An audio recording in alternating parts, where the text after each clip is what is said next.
Welcome to Creative Piecemeal Podcast, a podcast for creatives. I'm your host, Tammy Takeishi. Join me for compelling conversations with artists, actors, authors, musicians, and other creatives about the impact of the creative and fine arts in their lives and our ever-changing world. Thank you for listening.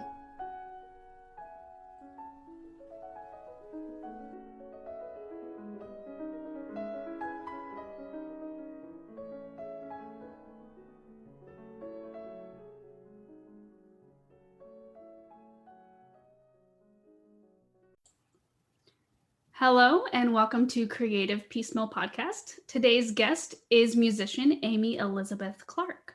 Reminiscent of such esteemed artists as Ava Cassidy and Joni Mitchell, singer-songwriter Amy Elizabeth Clarke is a musician to watch.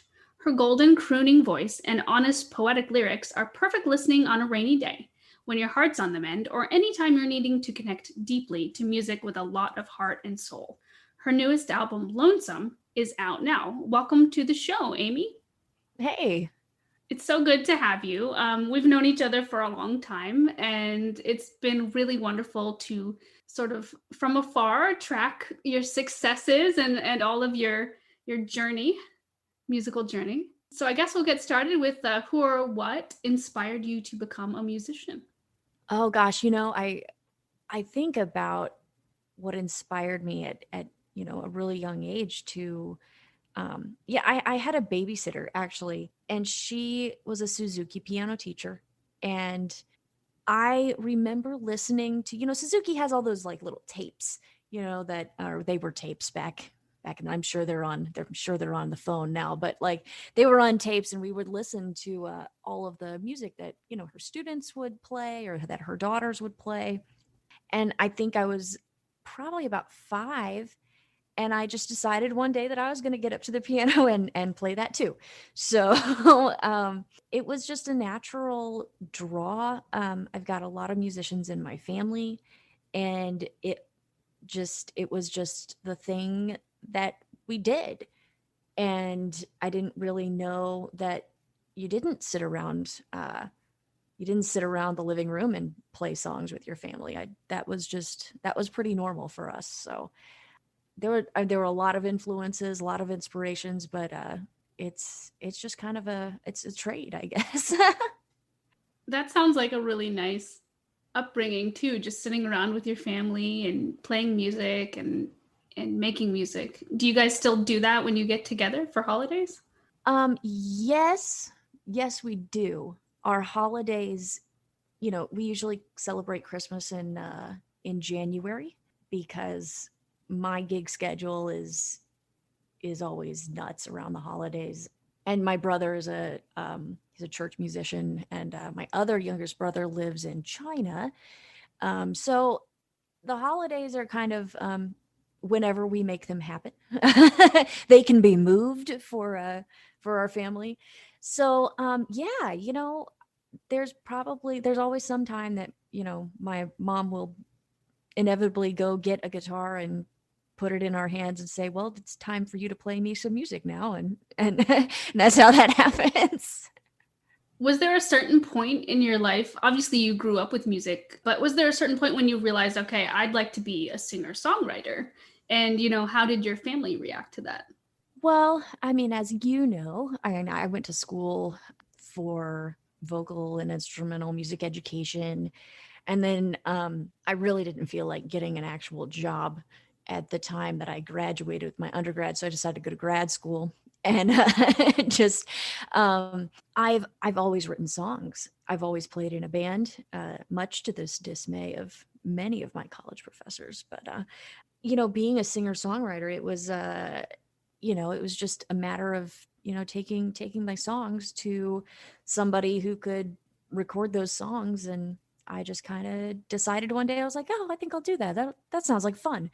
And I just started doing it more often. And then I made an EP, and then I made an album, and that's the end of that. So and now you're on a roll. Lonesome Sure. just recently came out, Mm-hmm. and I've heard a few snippets of it. And of course, I remember a long time ago hearing you sing, but it's just really lovely to hear that progression and see that progression in your music. What else are you working on right now? Well, so Lonesome is actually a single, and it's the song that I wrote during during the COVID shutdowns. And I was working in Indianapolis, Indiana at the time, and they decided, well, we're going to shut down the clubs that you normally play. And I was stuck in my apartment in a city where I didn't really know much of anybody. So it's more of a story between, these two, you know a couple of people who, made other choices other than, what the relationship was. And so there was, I worked on that kind of remotely with a producer in Nashville. And right now we're kind of in the process of rebranding everything. So I did an EP in 2019, and that came out under Amy Elizabeth. And so we're in the process of taking those tracks and kind of merging them with the new tracks that we've done in Nashville, or taking some parts out and, putting some new ones in. And so it's basically where I'm just reworking a lot of the old stuff and then working on a couple of new tunes that I'll probably do all from home. I'm going to probably just do a couple of just straight piano songs. I might put like a solo violin or something on top of it. I haven't really decided yet. It kind of depends on what I decide to do later, I guess. But yeah, it's so I'm working on this full-length album, and that should probably come out sometime 2021. That sounds exciting and definitely something that we should look out for. It sounds like your creative process is just very fluid and just based on inspiration that you find pretty much anywhere. But is there a certain source of inspiration that you sort of dip into when you're writing songs? I think your first description of my creative process is spot on. It is random. And, I've written songs driving down the road. I spent most of 2018 and 2019 touring the country, playing a bunch of piano shows. And that's a long time in the car by yourself, and a long time in hotel rooms by yourself. And you get a long time to just kind of absorb things, to think about things, to play with words. And most of the songs that I've really written have been just something that came to my head, and I wrote it down in about 15 or 20 minutes. And those are usually the songs that I'll sit down and I'm like, okay, today I'm gonna write a song about this or that and the other. And it never works. It never works for me that way. I wish I could just sit down and say, okay, this is like, I don't know, vacuuming the floor or something. I'm just gonna get the vacuum out. I have to plug it in. I got to sweep it all over the floor and then it's done. But yeah, it really doesn't happen like that. It's usually I'm talking to somebody and they'll say like a real, like a key phrase that just kind of pops out to me, and I'll write it down. And then later I'm like, this is what was happening in the story, but this phrase, just came out and kind of punched me in the face. I've changed a lot of stories. That I'll start writing a story about something that actually happened, and then it'll become something that didn't actually happen. That's just a better story. So I wish there was more of a tried and true methodical process, but there isn't. So And that's okay. And I think sometimes that we creative people live for those moments when it's like a lightning strike, you're like, oh, you're pumping gas, or you're on your way to work, or something, and there's just a flash of a melody or a flash of a poetic verse, or what have you, and you're like, oh, I have to write this down. right, right. I mean, I have pulled over to the side of the road. I have not pulled over to the side of the road. I've been writing songs while driving down the road. Um, that's don't text and drive, kids. So like, but yeah, I mean, it just, whenever it occurs to you, you just write it down. Sometimes I've taken songs or lyric ideas that I started 2 years ago, and I'll, write the next part of the song I've got about 200 notes in my phone of just poetic ideas, just stuff I've come up with over the years, and sometimes they put themselves together, and actually, yeah, like Lonesome happened that way. The first part of Lonesome is all sung, and that was its own poem, right? The second part, where it's just speaking, is something I wrote probably 2 or 3 years ago. And Lonesome kind of has to do with the feelings of isolation, and I don't want to say like it's not mental illness, but kind of this, you're fighting these very weird ideas that start to occur to you when you're alone for 3 or 4 months, by yourself. And I almost kind of like, I felt like I was like, I live in this other world. My brain is in this other world today. And that's what I was like. Sometimes I live on the other side, where you're just having these thoughts. You're like, what on earth is going to happen to the world and, your career? And it's like, am I going to have a job in 2 months? So yeah, like sometimes, you get idea A and idea B, and then something happens and you're like, you know what, these two ideas work great together. Let's just do it. And so that's what I did. I did that with that last single. It sounds like the current situation has definitely had an impact on your musical process and some of your creative output. Would you say it's been for good or for bad or sort of like indifferent? I think when in March, when everything shut down, we played our last show, and we're hearing on the news, it's like, okay, Chicago's shut down. Okay, Houston shut down. This place is shut down. And then, a couple days later, we're like, okay, and now we're gone too. We're down for the count. I didn't think it would last this long. I don't think anybody did. And actually, like I was out on a cruise ship when COVID broke out over in China. And I just remember being really angry that I couldn't eat up in the Garden Cafe anymore. And I'm like, oh, Amy, if you had only known, you wouldn't have been so bratty back then. But it's good and bad. We were okay on some unemployment and stuff for a while. The company I was working for, they hired us back in with the intention of paying us for a little while, and then putting us back into the clubs, and then they realized that they were not going to be able to do that anymore, so they cut off our pay. At that point, I decided, I was like, I think my stuff just needs to go in storage, and I think I'm going to go hang out at my childhood home for a while, just to kind of see what the next step is going to be. It's bad that my there's no check coming in.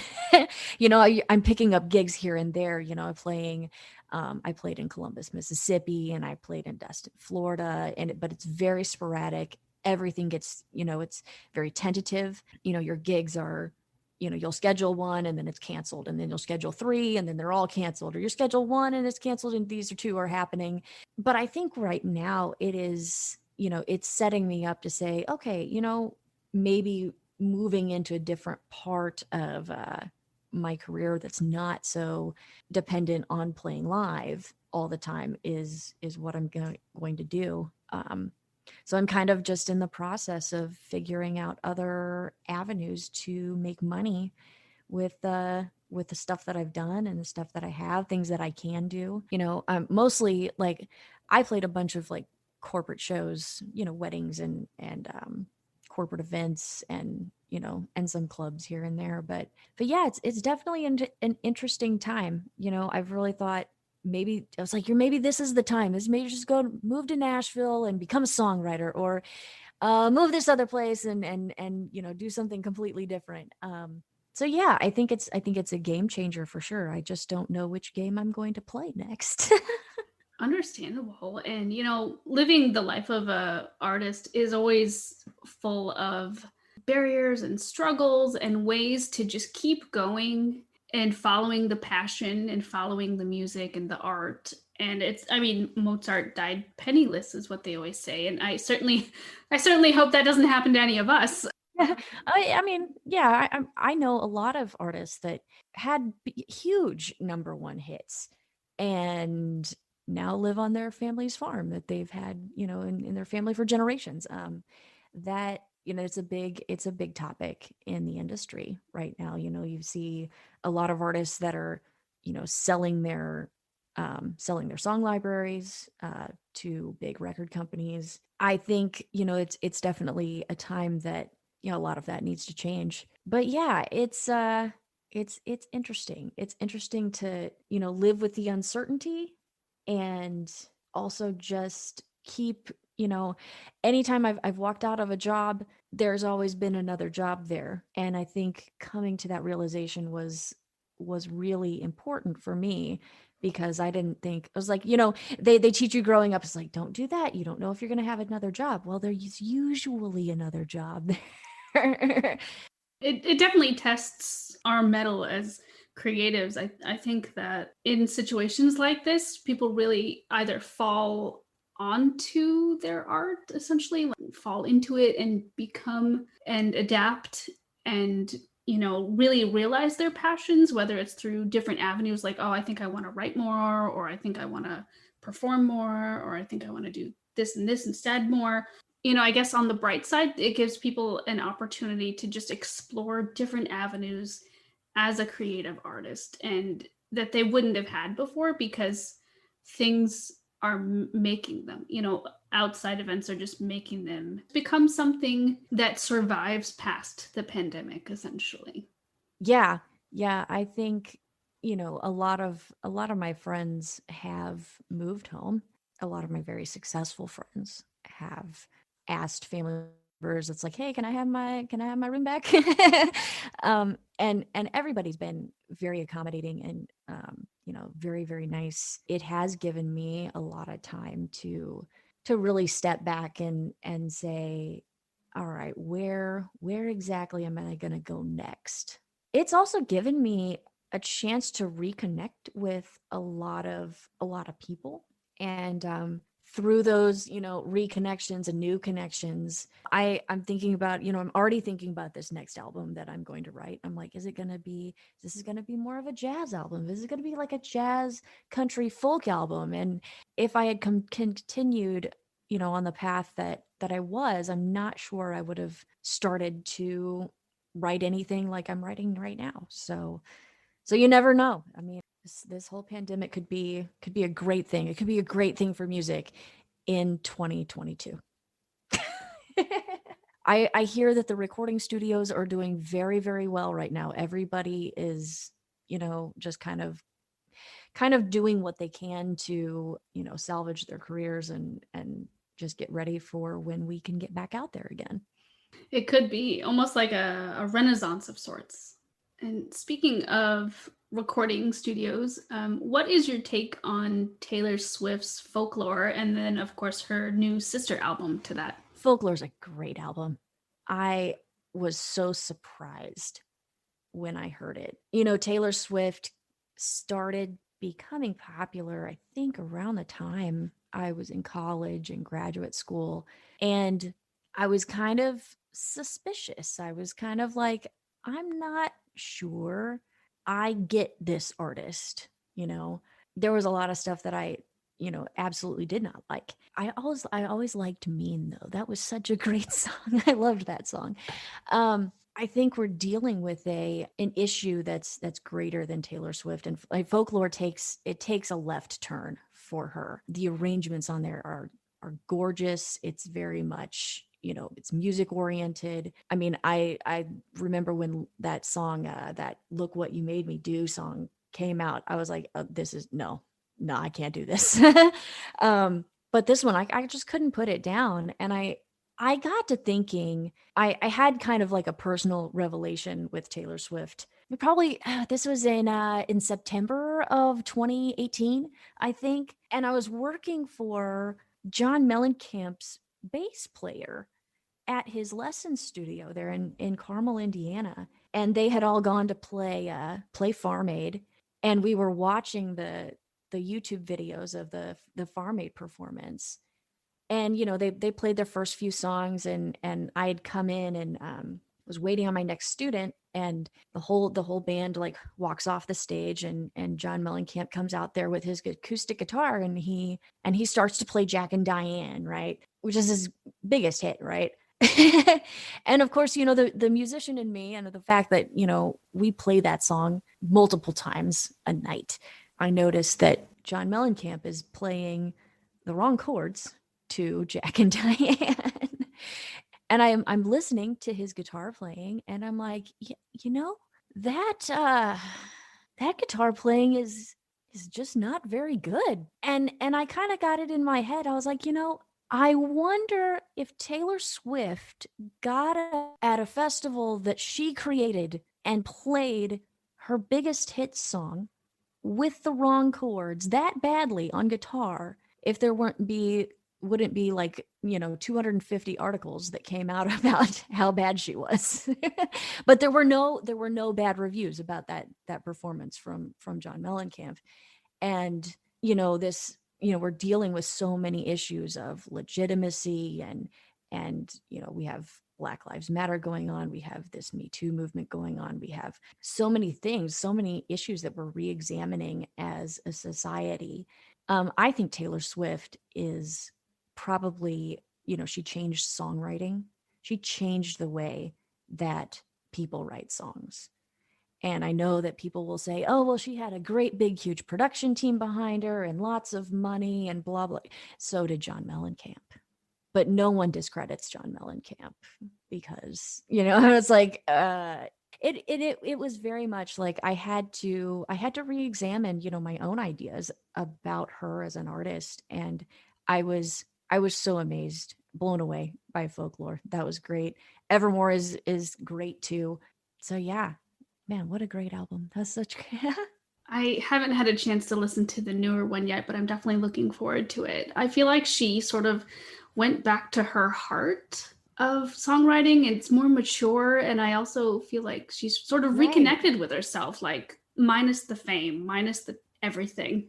It's very heartfelt. The lyric writing, she's still Taylor. That's the one thing I did notice. I'm like, she's still Taylor Swift. She's still got that, very, I think just metrically, really. Like I said, she changed the way that people wrote songs, after her big hits, in the like mid 2000s. Just the arrangements on there, they're really beautifully orchestrated. And rarely is it that I listen to an album over and over and over and over again. I listen to Folklore over and over and over and over again. There's some of them that I'm just kind of like, oh, okay, yeah, and I never listen to it again.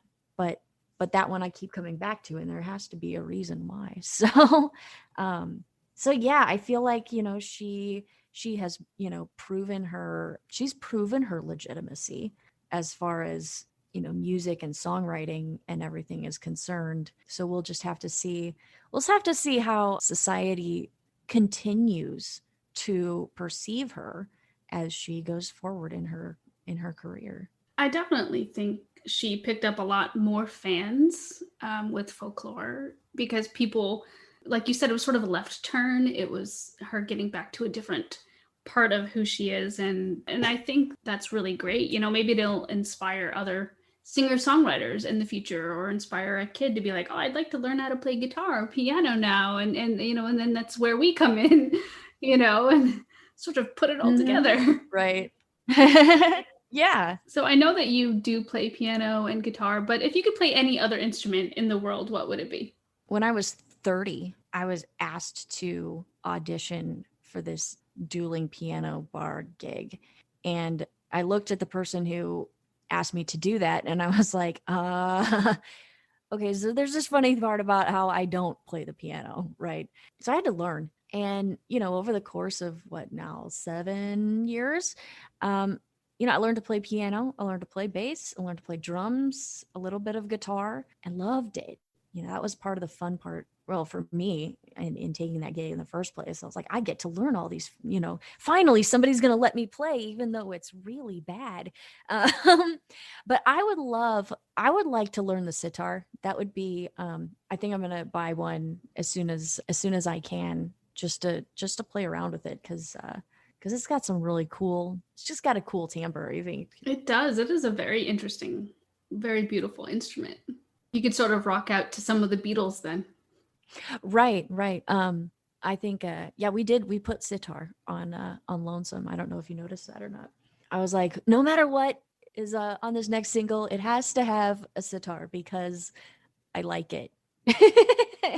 And that's the reason. That's how I feel about the ukulele. You know, I grew up playing piano and violin, and then one day I picked up the ukulele and I'm like, oh my gosh, I found my soul in an instrument. Why did no one tell me about this cute little instrument before? And just loved it. Ukulele is really fun. My niece has a little ukulele. It's pink, and my favorite story. I'm gonna have to tell you a story about my niece because they're like my favorite things in the entire world. So when she's maybe two and a half, I went back to Jeff City to babysit her one day. And she's asking me about all of the things we were going to do that day. And she's like, well, we're going to go to the park. And I'm like, yeah, Lucy, we're going to go to the park. And she says, and we will play guitar. And we say to her, well, Lucy, where's your guitar? She's like, it's in my room, but we can play the guitars in there. And of course, her dad is a guitar player, and she pointed to the room that had all of her dad's guitars. And we asked her, it's like, well, Lucy, those are daddy's guitars, or are you allowed to play daddy's guitars? And she pauses. She's, well, we will have to wait until after he weaves. So she didn't like her ukulele that much. She really just wanted to play daddy's guitars. The big kid guitars, right? The big kid guitars. Yes, please. Yes. The ones she wasn't supposed to have. Kids are like that too. Like they're like, oh, I want to play that instrument. And it's like the most expensive one in the store, Oh, of course. Yeah. Yeah. Like, mommy, give me a cello. I was that kid. Yes. My parents are like, here's a How violin. about a 3/4 size violin? That's right. And I'm like, but I want to play that one. They're like, it's too big. Here's a violin. Also $20,000, but hey. Pretty much. So speaking of being children and growing up, do you have a favorite musical memory from when you were a child? I have so many, you have, lots of piano recitals. I can tell you a funny memory. So when I think I was in about the 6th grade, I was taking some piano lessons up at the university with one of in their, whatever their college prep program thing was. And there were a lot of rules. And I was in this program with a lot of people that were being homeschooled, and, they were very much used to following a lot of rules. My poor little brothers had to attend all of these like 3-hour piano recitals. These things were really long. I just remember, my youngest brother, he found out that we were going to go to this piano recital, and if you know, my youngest brother is he's a very reserved person. He's always been very, very quiet, except when he's hungry or when he has to go somewhere when he doesn't want to do something. And he just sat in the back of the van and he was like, not another piano recital. It's like the most dramatic thing in the world. I think he was probably in 1st grade, maybe at the time, a little 1st grader going to 3-hour piano recital. Poor kid. So, so many memories, but that's probably my favorite. I don't blame him. I think I would have been like, no, not another one, especially if they're 3 hours long. Well, quite honestly, I didn't want to go to a 3-hour piano recital either. And you couldn't talk. You couldn't, as far as being, child friendly, it's like, okay, yeah, we might need to rethink this a little bit. I've definitely been to my share of long recitals, or when the whole studio gets together and it's like there's the strings and the guitar and the piano, and you're sitting there and it's like a half a day marathon. It's great for the people performing, not so great for like everyone else. Yeah. I've listened to a lot of recitals, obviously, going through school and all your school concerts, and I remember going to recital attendance as an undergraduate, and you find very creative things to do. I think that probably half of the piano shows that I spend a lot of time playing are half comedy, really. And I really, yeah, I think it's those experiences that really developed my sense of humor. At least being able to play off of somebody off the cuff without ever talking. It's definitely during a lot of marathon recitals. It's like we definitely don't need to hear another Beethoven sonata again today. Yeah, I mean, I love Beethoven, but man, overplayed. Or when you're a kid and it's like the twinkle little star. He has to learn it. I mean, It's cute. It's cute in the moment. Good memories for the young ones. Sure. But yeah, I definitely remember as a teacher, I've been like, oh, here's another little student playing Twinkle. Here's another little student playing Twinkle. Yeah, and here's some hot cross buns, and yep, that. So we talked about instruments that you'd love to play, but what is an item other than your instruments that you can't live without? Definitely my French press coffee maker. I love coffee. I love tea. I'm a pretty routine person, and the first thing that I do every morning is I get up and I make my coffee. If I don't have coffee in the morning, besides getting, like just these awful headaches, like there's just something about, starting your day and you're like, okay, I'm not a morning person. I've never been a morning person, which is probably why I liked the career I chose so much, is because I didn't have to really be awake for the day until at least noon. It's nice. It's nice to get up in the morning around, 10 or 11. It would be like, okay, the day is starting. Here is my coffee. See, I'm drinking tea right now.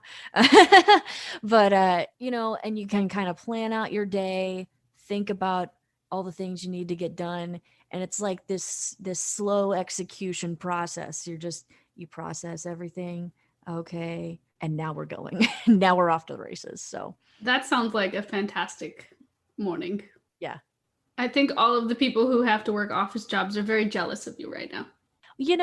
I used to start teaching at about 6:45 in the morning every day. And so my coffee routine had to move to my classroom. I remember I would get to school and I'd be like, coffee, must make coffee. And I'd sit at my desk and I'm like, okay, the coffee is made now. And even from the first sip, I was like, okay, you can deal, go teach the children.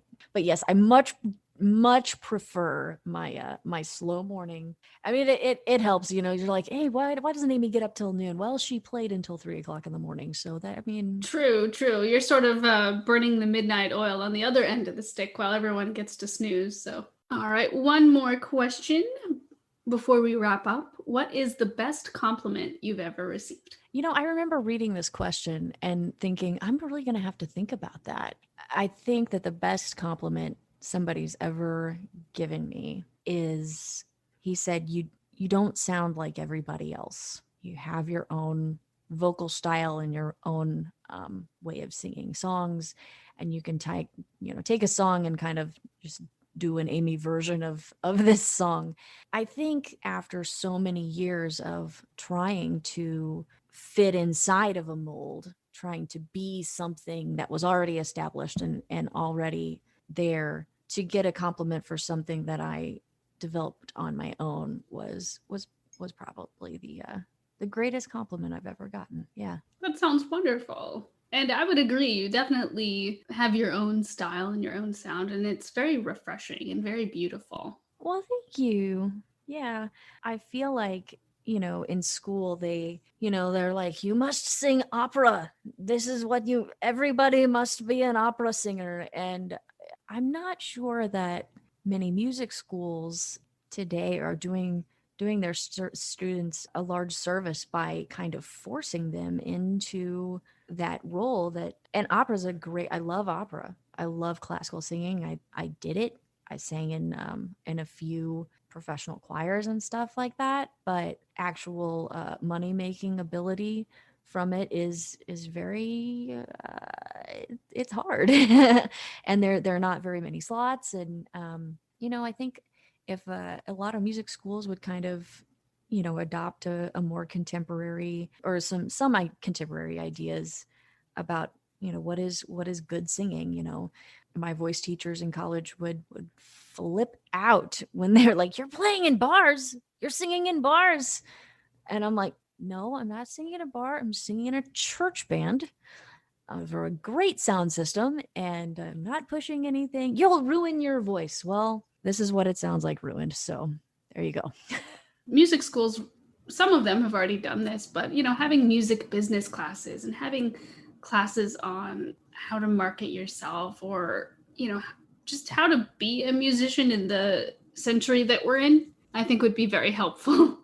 Right, right. I mean, like, the vocal techniques that you learn from opera singing are great. I learned a lot about breathing, I learned a lot about placement, but it is not the only genre that exists, and it is not the only genre that you can learn how to be a singer. If contest could encapsulate, more contemporary playing styles.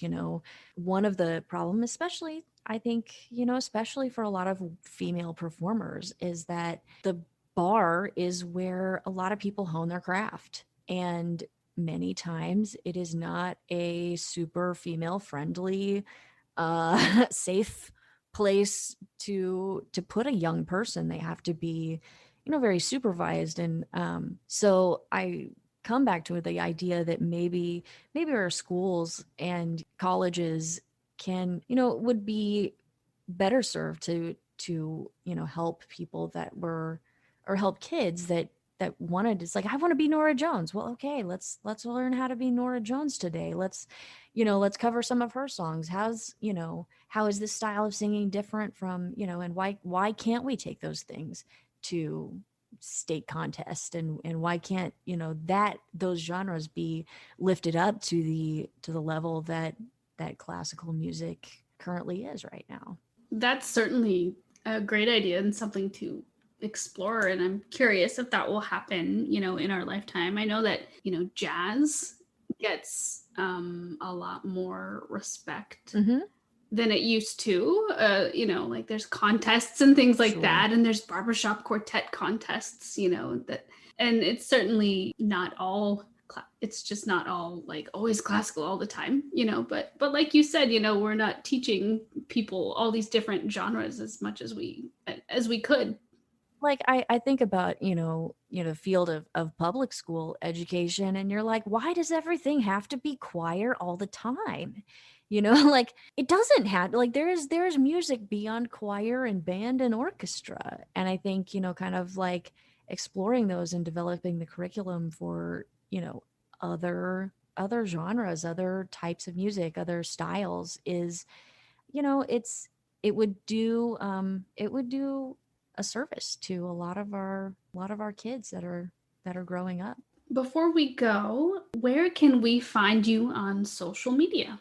I'm getting a website up, actually, kind of as we speak. I'm kind of redesigning, and Facebook page is under Amy Elizabeth Clarke Music, and that's Clark with an E. I am on Instagram under Amy Elizabeth Clarke. I have a Patreon account, so Patreon's kind of a cool thing for artists and musicians right now. Right now, I have part of my new album up on Patreon, and if you join the Patreon account, it's like 5, 10 something bucks a month, and you get to hear the albums before they come out. I'll post pictures and just kind of some random things that occur to me that I don't post on my normal social media. You can ask questions, you can, send, I think I offer some lessons to my Patreon members too. So that website is www.patreon.com/ Amy Elizabeth Clarke. And it's a good way to help artists that normally make their money playing a lot of live gigs that well, there's not a lot of live gigs going on right now.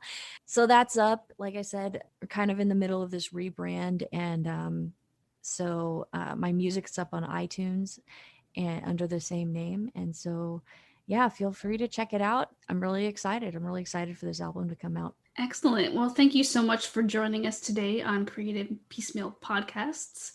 Listeners, again, you can find Amy Elizabeth Clarke at her Patreon site and also on Facebook, and those links will be in the show notes. Until next time, have a good one. Thanks for listening to the podcast. Like the show? Have a question? Stop by the Facebook and Instagram pages. Links are in the show notes, or search for Creative Piecemeal Podcast on social media and click follow for all the latest.